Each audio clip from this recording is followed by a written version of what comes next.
बताइए कि ये मामला डिग्री का क्या था कि ये अब वो बताया जा रहा है, कल जो हकायक सामने आए कि उन्होंने उनको बाहर कर दिया गया था एग्जाम लेने से कराची यूनिवर्सिटी में वालिद का नाम बदल के। जरा उसकी तफसीलात बताइए ताकि नाज़रीन को थोड़ा सा पता भी लगे। और ये जो सोशल मीडिया के ऊपर और मीडिया के ऊपर और बहुत सारे जो लोग जो इस फैसले से नाखुश हैं, चाहे वो कोई आम पाकिस्तानी है या कोई ताकतवर पाकिस्तानी है, उनकी वजह ये कि उनका ऑब्जेक्शन ये है कि जो भी हुकूमत का फौज के खिलाफ बात करेगा तो उस जज को इसी तरह इबरत का निशान बनाया जाएगा।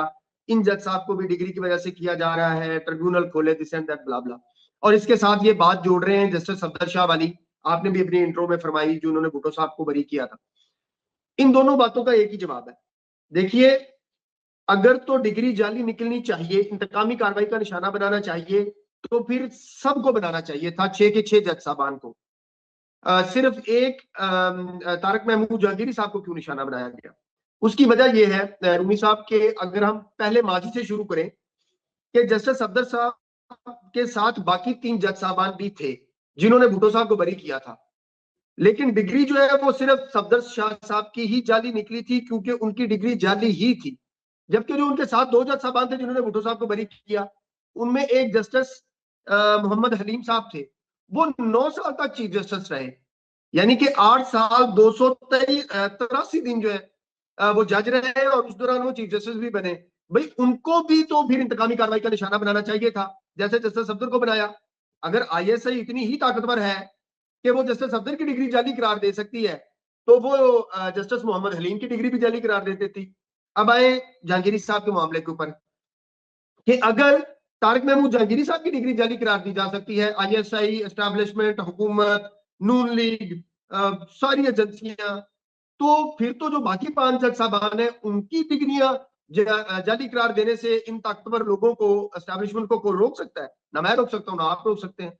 सो ये परसेप्शन, जितनी मर्जी इस परसेप्शन के पीछे जितना मर्जी छुप लिया जाए। अच्छा चले रजा साहब, हम इस बात को तस्लीम कर लेते हैं कि वाकई इनको इंतकामी कार्रवाई का निशाना बनाया गया जहांगीरी साहब को, तो क्या फिर भी रजा रूमी का शऊर जो है वो इस बात की इजाजत देगा कि कोई जाली डिग्री वाला शख्स जो है वो जज बन जाए, वो जर्नैल बन जाए, वो ब्यूरोक्रेट बन जाए, वो वकील बन जाए? क्या किसी भी बाशऊर पाकिस्तानी का शऊर जो है वो इस बात की इजाजत देता है कि नहीं, जाली डिग्री अपनी जगह पे, इंतकामी कार्रवाई अपनी जगह पे, चले आप इसको अलग अलग कर लें? मैं हमदर्दी करता हूं जहांगीरी साहब के साथ कि उन्होंने खत लिखा, उन्होंने ट्रिब्यूनल की बात की, मैं हमदर्दी करता हूं। तो क्या इसका मतलब यह है कि उनकी जाली डिग्री को असल करार दे दें?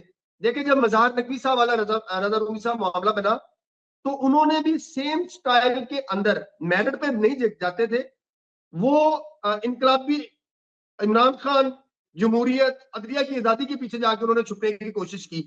लेकिन जब फुल फ्लैज ट्रायल हुआ तो पता चला जज साहब बाकी करप्ट थे, जज साहब ने अपनी नाजायज आमदन से अरबों रुपए की दौलत बनाई। ऐसे ही जहांगीरी साहब वाला मामला था, जो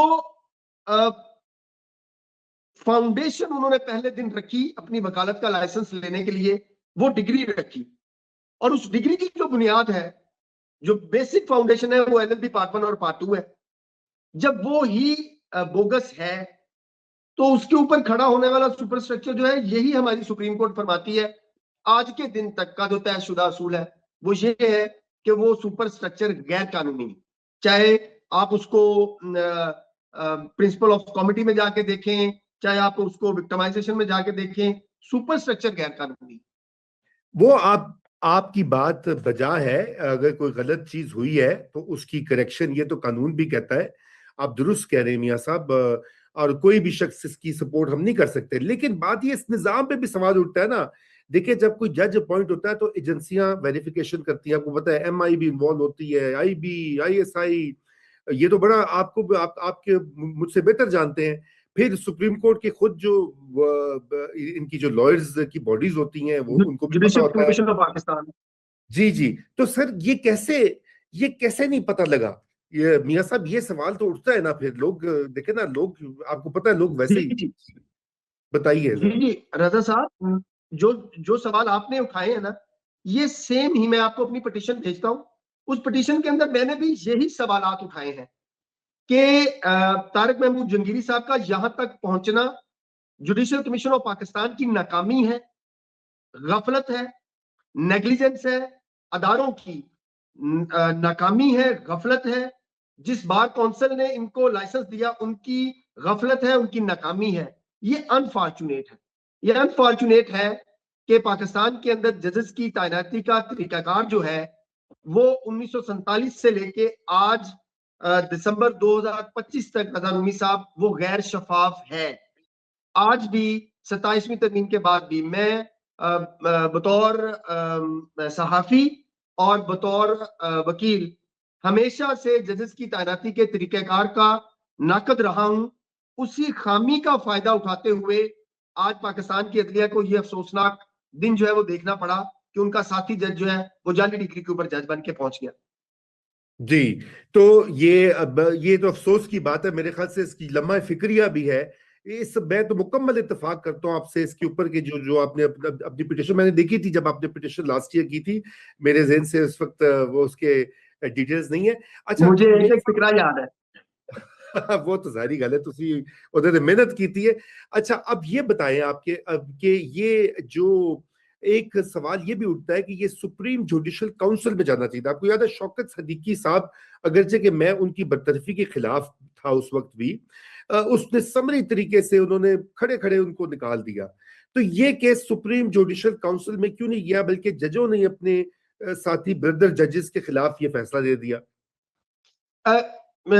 ये इस वजह से नहीं गया रूमी साहब कि आइन के आर्टिकल 209 के अंदर और आइन के आर्टिकल 199 के सब आर्टिकल 1B2 के तहत दो इंडिपेंडेंट रेमेडीज जो है वो आइन ने प्रोवाइड की हैं।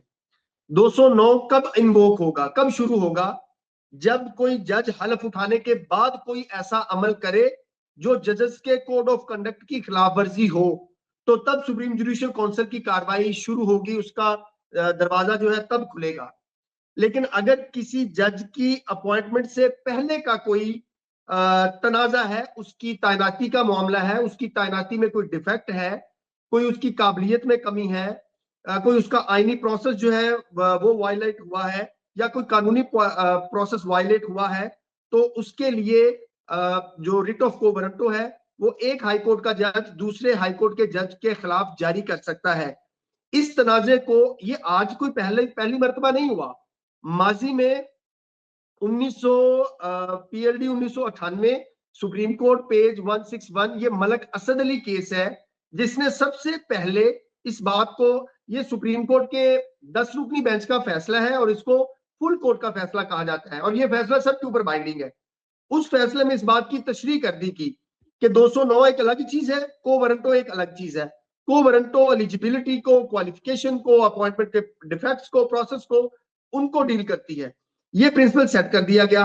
अब इसी प्रिंसिपल को फॉलो करते हुए सिंध हाई कोर्ट में 2009 के अंदर 5 जज साहबान के फुल बेंच ने अपने एक साथी जज को, हाई कोर्ट के जज को, सिंध हाई कोर्ट को इसी को वारंटो का इख्तियार इस्तेमाल करते हुए बरतरफ कर दिया गया।